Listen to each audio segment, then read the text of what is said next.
ऐसे ही अपने 3C के बारे में कहता हूं, तीनों C, इसकी जननी एक और C है। वो C कौन सी है? वो C कौन सी है? कांग्रेस।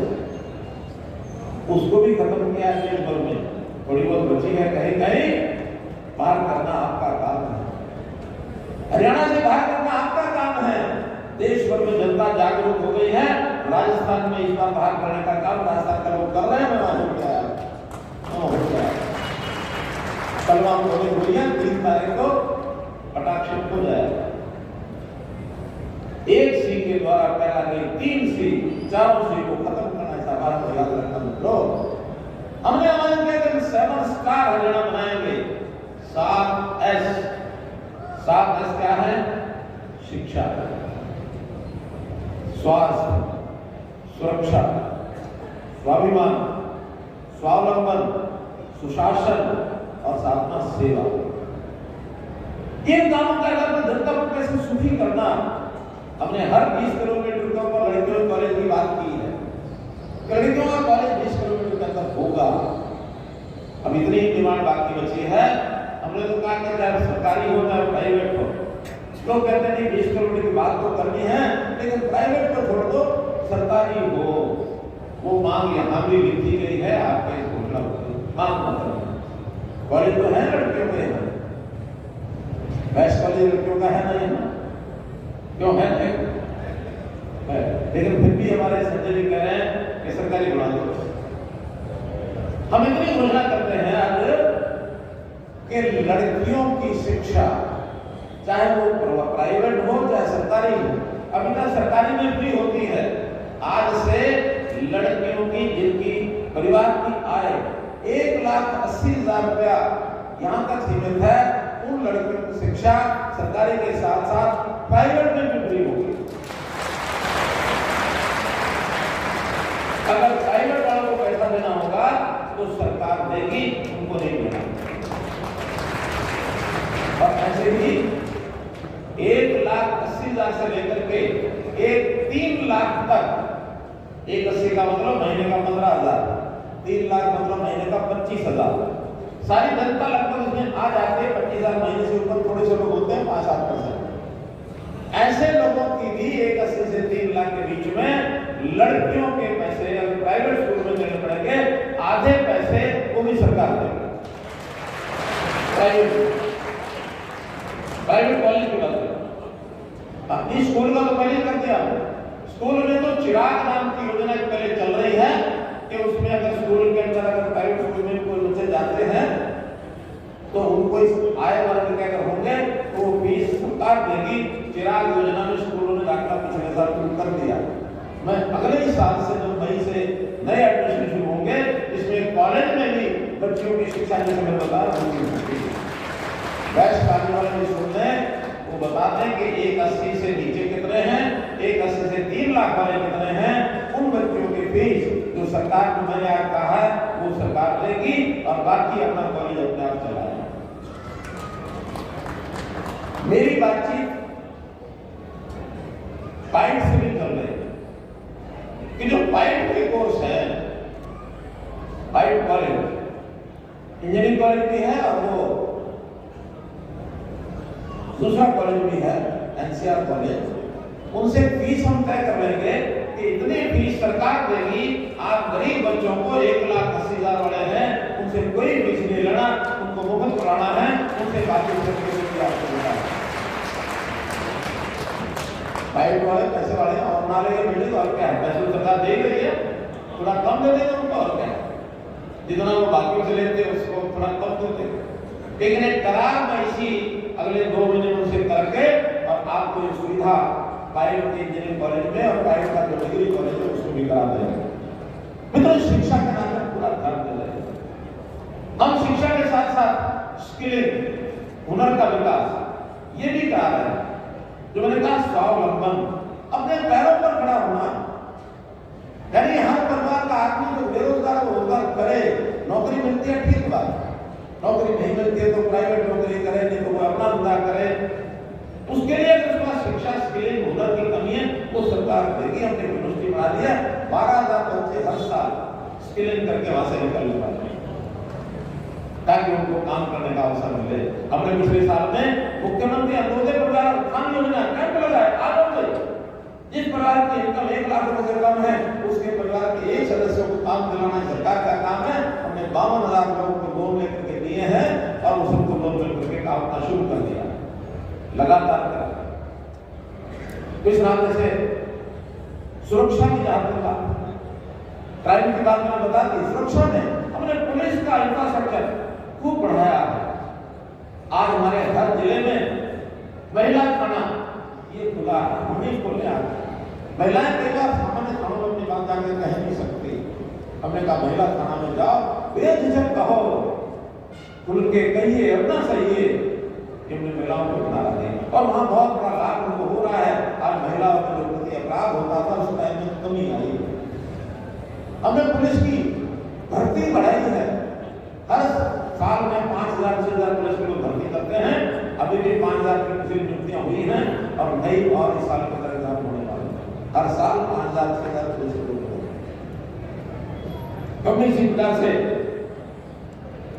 स्वास्थ्य के नाते से प्रधानमंत्री ने कहा कि गरीब परिवार का जो कार्ड है उसका मुफ्त में इलाज होना चाहिए। 5 लाख रुपए का बीमा आयुष्मान कार्ड के माध्यम से और 1,80,000 से ऊपर 3 लाख तक भी थोड़े पैसे लेकर के उसका भी 5 लाख का बीमा हरियाणा में शुरू कर दिया।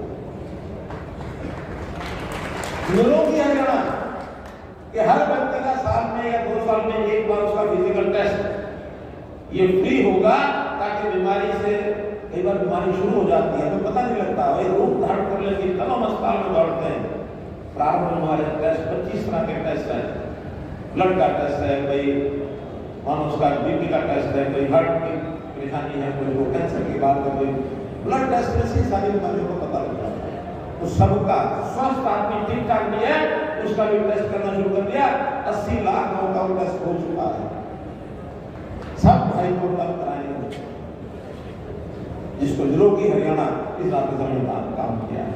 साथ ही आयुर्वेद की शिक्षा पर ज्यादा ध्यान इसलिए दे रहे हैं कि आदमी बीमार ही ना हो। योग कक्षाएं शुरू कर दी है। गांव-गांव में योग व्यवसाय चालू कर दिया है। हमने 1000 के आसपास योग सहायक ये वहां तय कर दिया है कि गांव के पुरुषों को, महिलाओं को, बुजुर्गों को, बच्चों को योग सिखाओ। स्कूल में योग का अभ्यास करा दिया कि योग से शरीर स्वस्थ होगा तो बीमार नहीं होंगे। इस दवाई की जरूरत क्या है? किसी ने मुझे कहा कि आयुष्मान कार्ड का 2-2.5 रुपए का बजट बढ़ जाएगा। मैंने कहा चिंता नहीं है, कल कैसे? मैंने कहा मेरा हेल्थ का कम हो जाएगा। अगर निरोगी रहेगा आदमी, रोग नहीं होगा तो हेल्थ डिपार्टमेंट का बजट बचेगा तो उसको बचा कर यहाँ लगाएंगे, लोग तो सुखी होंगे। बीमार होने का तो शौक थोड़े, स्वस्थ रहे लोग, इसको हम आगे बढ़ रहे हैं। इसी प्रकार से स्वाभिमान ये लोग कैसे बढ़े? हमारा जो पिछड़े वर्ग का समाज है, अनुसूचित का समाज है, महिलाएं हैं जिनको ताने सहने पड़ते थे, जिनको कोई ना कोई दबंग प्रकार के आदमी जिनको परेशान करते थे, तंग करते थे। कई बार तो मन में आता था कि मैं जिस संस्थान में पढ़ रहा हूँ ये किसी एक राजनीति के बाप दादा के नाम से चल रहा है, मुझे वहां पढ़ना पड़ रहा है। हमने कहा नहीं करेंगे, हमको जितने महापुरुष हैं उन महापुरुषों के नाम से यूनिवर्सिटियां, कॉलेज, स्कूल उनके नाम से रखेंगे, शहीदों के नाम से रखेंगे ताकि स्वाभिमानी बने। हमने अपने यूनिवर्सिटी के नाम रखे हैं, परशुराम जी के नाम से यूनिवर्सिटी रखी है, गुरु तेग बहादुर जी के नाम से रखी है, हमने गुरु रविदास जी के नाम से मेडिकल कॉलेज रखा है, हमने सिरसा में और वहां के संत सरसाईनाथ उनके नाम से रखा है, हमने जींद के अंदर धन्ना भगत जी के नाम से उस मेडिकल कॉलेज का नाम रखा है, हमने विश्वकर्मा विश्वविद्यालय पलवल के अंदर कौशल विश्वविद्यालय इसका नाम रखा है।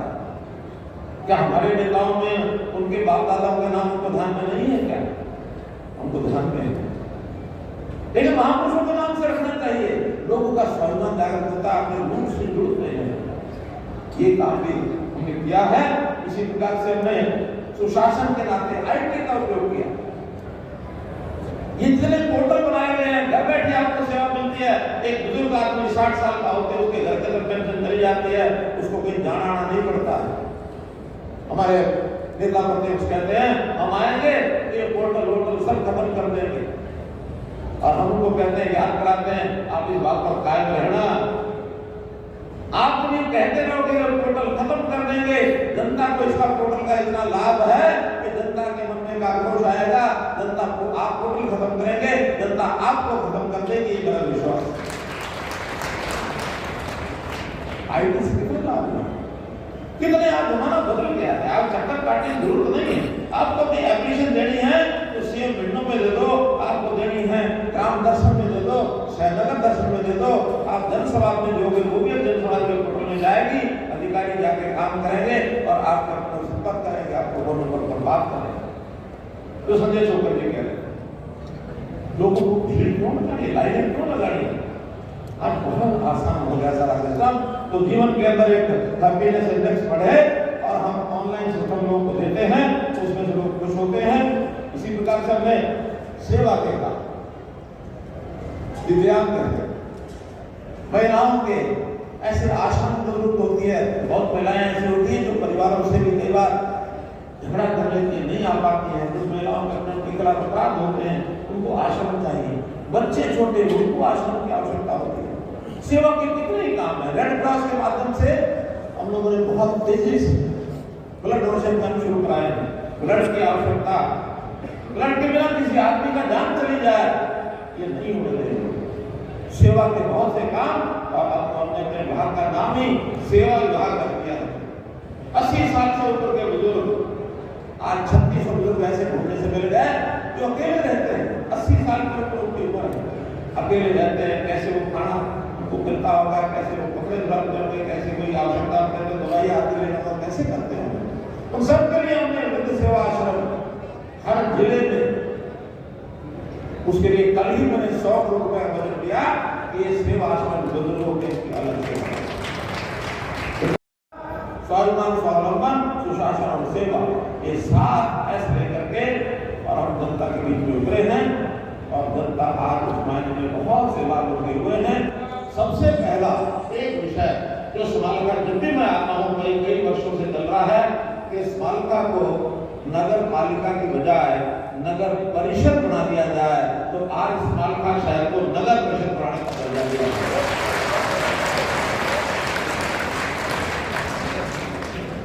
सेक्टर्स के बारे में लिखा गया कि यहाँ को सेक्टर चाहिए, जैसा मैंने कहा है, हम जमीन लेकर के 100 एकड़ के एक सेक्टर अर्थात 200 एकड़ जमीन, लेकिन किसान अपने इलाके में जिस भी गांव में देने के लिए तैयार हों, किसानों को एक ही लाभ है कि जहाँ सेक्टर जाएंगे, जहाँ एसएसआईटी की फैक्ट्री जाएगी, वहाँ रोजगार बढ़ेगा और उस इलाके में उसकी प्रगति के नाते से उस गांव के अंदर और भी जो लाभ होने वो सब होंगे, जमीनों के और बढ़ेंगे, लोग वहाँ जाएंगे, रोजगार मिलेंगे। इस नाते से अपने अपने इलाके में इस काम को करने के लिए आप लोग वोट लगाएं, इसी में ज्यादा लाभ मिले। स्मालिका का जो सीएचसी है 50 बेड की सामुदायिक स्वास्थ्य केंद्र, इसको अपग्रेड करके 100 बेड का हॉस्पिटल और ये करने की घोषणा करता हूं। साथ ही ये जो हॉस्पिटल है वहां से लेकर के लघु सचिवालय, यहाँ पहुंचने के लिए सड़क जो है बाहर से घूम करके आती है, वो रास्ता लंबा है, लगभग 4 किलोमीटर से ऊपर है। लेकिन अगर सीधा जोड़ा जाए तो कुछ लोगों के बीच में जमीन पड़ती है 6-7 लोगों की। हमने डीसी साहब ने उन लोगों से बात कर ली है, वो जमीन देने के लिए तैयार हो गए हैं, तो हॉस्पिटल से लघु सचिवालय का ये सीधा रास्ता बनाया जाएगा, लगभग 1 किलोमीटर होगा, ताकि आपको सुविधा मिले। हंस गांव से और पट्टी कल्याण जो माइनर है, उस माइनर के दोनों तरफ या शायद एक तरफ इरिगेशन की जमीन है और उसमें कुछ हिस्सा फॉरेस्ट का भी लगता है। अब उनसे बात करके और वहां पर उस सड़क को पट्टी कल्याण से गहन से एक प्रकार का पूर्वी बाईपास शहर का हो जाएगा, वो 8 किलोमीटर लंबी सड़क वो बनवाई जाएगी, इसकी मैं घोषणा करता हूं। ऐसे ही कुछ छोटे छोटे विषय है, रोजगार की समाज कल्याण सभा, इनका जो भवन अधूरा है, कश्यप राजपुर धर्मशाला, उनका भी एक हॉल बनाने में उनको पैसे की आवश्यकता है। दोनों को 11-11 लाख रुपया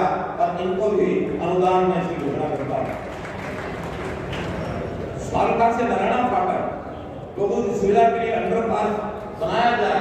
ये अंडरपास का एक प्रकार से उसका अप्रूवल हो गया है। 6 करोड़ 80 लाख रुपए का काम ये भी पूरा कराया जाएगा, इस अंडरपास को बनाया जाएगा ताकि लोगों को लाभ हो। समाज का बस अड्डा मेन रोड पर ही इधर तो सामने हाईवे है, उसके नीचे से अंडरपास ताकि जो हमारा रास्ता है दूसरे जाने के लिए बन जाए। ये भी फाइलों में क्लियर हो गया है और जल्दी इसके ऊपर काम शुरू होगा तो एक अंडरपास बस अड्डे तक पहुंचने के लिए ये बनाया जाएगा। पंजाबी सभा भवन का जो मैंने बात की है उसकी इंक्वायरी 1 महीने में हो जाएगी और उसकी जो कमी है उसको पूरा करने के बाद फिर तो उसकी कमी को पूरा करने के लिए कुछ समाज पैसा इकट्ठा करेगा, कुछ मैं अपने अनुदान में से दूंगा, लेकिन उसको पूरा करा दिया जाएगा। अग्रवाल सभा समाज का लोग मेरे पास आए थे, 2 एकड़ जमीन 2012 में उनको मिली थी, किन्हीं कारणों से अस्पताल बनाना चाहते थे, वो बना नहीं है। उसका विवाद भी उनसे मैंने बुला करके बातचीत की है कि उस विवाद को समाप्त करके उसको भी जल्दी ठीक कराया जाएगा। चुलकाना गांव जहाँ श्याम बाबा जी के दर्शन के लिए बहुत बड़ी संख्या में पूरे देश भर से लोग आते हैं, तो वहाँ लाइट की व्यवस्था और अन्य जो सौंदर्य प्रणाली का काम 2 करोड़ रुपया उसके लिए मंजूर किया जाता है ताकि वो काम शुरू हो जाए। बकौली में सब्जी मंडी इसको भी बनवाया जाएगा, 1 करोड़ 25 लाख रुपए की उस पर लागत आएगी। बकौली गांव में बस अड्डे का विषय है, 5-4 एकड़ जमीन में से पंचायत ने कहा कि 2 एकड़ दे देंगे। जैसा ही पंचायत का रेजोल्यूशन बनकर आ जाएगा 2 एकड़ का, वो बस अड्डा भी बनवा दिया जाएगा। नगला आर गांव से मोहाली के बीच रेल पर पुल बनाने की डिमांड है, 4.5 करोड़ रुपया लगा करके वो भी बनवा दिया जाएगा। मित्रों, मार्केटिंग बोर्ड की कुल मिलाकर के 9 सड़कें जो हमको दी गई हैं, वो 9 की 9 सड़कें मंजूर की जाती हैं और उसके ऊपर 8.5 करोड़ रुपए का एक खर्च आएगा, इसको भी करवा दिया जाएगा। पीडब्ल्यूडी की भी काफी सड़कों की डिमांड है, उसमें हमने तय किया है कि क्योंकि संख्या कुछ ज्यादा है, प्रायोरिटी के हिसाब से संजय छोकर जी और अपने यहाँ के और लोग बैठ करके उसको तय कर लेंगे। 25 करोड़ रुपया पीडब्ल्यूडी की सड़कें खास करके जिनकी रिपेयर है, जिनका चौड़ाकरण है, उसके लिए भी मंजूर करता हूँ। उस सड़कों के नाम इनको देने होंगे, उन सड़कों के काम दे देंगे। तो जितनी मांगे पहले से हमारे पास आई थी वो मैंने बताई हैं, जो और आग जोड़ के दी जाएंगी उसमें फिजिबिलिटी के हिसाब से पैसे की कोई कमी नहीं है। जितनी डिमांड आप भेजेंगे एक को फिजिबिलिटी के आधार पर चेक कराएंगे, सारे के सारे काम कराए जाएंगे।